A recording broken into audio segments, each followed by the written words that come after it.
में दिन भर आईटी की रेड की वजह से हड़कंप मचा रहा। दरअसल कोटा में दिल्ली से आईटी टीम ने राज्य की आयकर अन्वेषण शाखा के साथ जिले में करीब 10 जगहों पर छापेमारी की कार्रवाई की। आयकर टैक्स में अनियमितता मिलने की शिकायत के बाद यह एक्शन लिया गया, जबकि टीम ने कार्रवाई के दौरान फैक्ट्री में काम कर रहे मजदूरों को भी अंदर ही बंद रखा है। रिपोर्ट देखिए।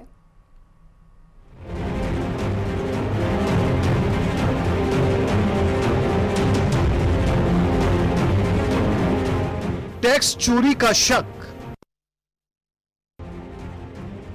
दिल्ली से राजस्थान 10 ठिकानों पर रेड। अनियमितता पर कार्रवाई, होगा बड़ा खुलासा। कोटा में टैक्स चोरी आयकर विभाग की बड़ी कार्रवाई देखने को मिली है। मित्तल पिगमेंट फैक्ट्री समेत 10 ठिकानों पर एक साथ छापा मारा गया।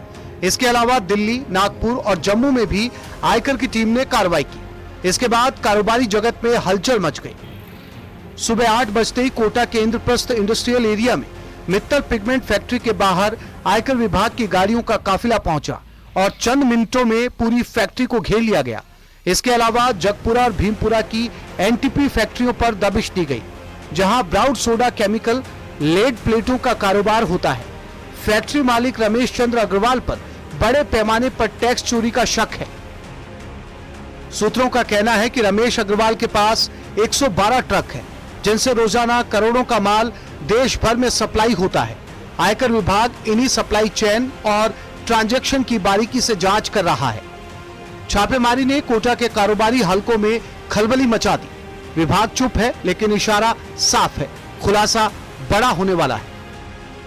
पूरा की पूरा जो डाटा है वो खंगाला जा रहा है। कंप्यूटर्स और लैपटॉप की जो जांच है वो आयकर विभाग की टीम फिलहाल कर रही है। कर्मचारियों और फैक्ट्री प्रबंधन से जुड़े अधिकारियों के बयान दर्ज किए जा रहे हैं और सीधे तौर पर माना जा रहा है कि ये जो कार्रवाई है वो कुछ घंटे में पूरी नहीं होगी। ये कार्रवाई 2 से 3 दिन तक संभवतः चल सकती है और ऐसे में जब ये कार्रवाई पूरी होगी तो बड़ी जो वित्तीय अनियमितता है उसका खुलासा भी सीधे तौर पर सामने आ सकता है। हिमांशु मित्तल, न्यूज़ 18। राजस्थान की जोजरी नदी में औद्योगिक अपशिष्ट और जहरीले केमिकल पानी डालने के मामले ने पूरे राज्य में चिंता पैदा कर दी है। इस मामले में सुप्रीम कोर्ट ने स्वतः संज्ञान लिया है। अब 9 अक्टूबर को अपना फैसला कोर्ट सुनाएगी। जोजरी नदी का प्रदूषण न केवल नदी के जल तंत्र को प्रभावित कर रहा है, बल्कि आसपास के गांव और खेतों के लिए भी गंभीर खतरा बना हुआ है। सुप्रीम कोर्ट ने पिछली सुनवाई में जोजरी नदी में फैक्ट्रियों से निकलने वाले जहरीले और केमिकल युक्त पानी पर गंभीर चिंता जाहिर की थी। अदालत ने नोट किया है कि नदी में बहता काला और बदबूदार पानी खेतों को बंजर कर रहा है। इसके अलावा गांव के तालाब और कुएं भी प्रदूषित हो चुके हैं, जिससे स्थानीय लोगों के स्वास्थ्य पर सीधा खतरा बढ़ गया है। कोर्ट ने कहा कि फैक्ट्रियों से निकलने वाला ये पानी और कचरा नदी में बिना किसी नियंत्रण के छोड़ा जा रहा है।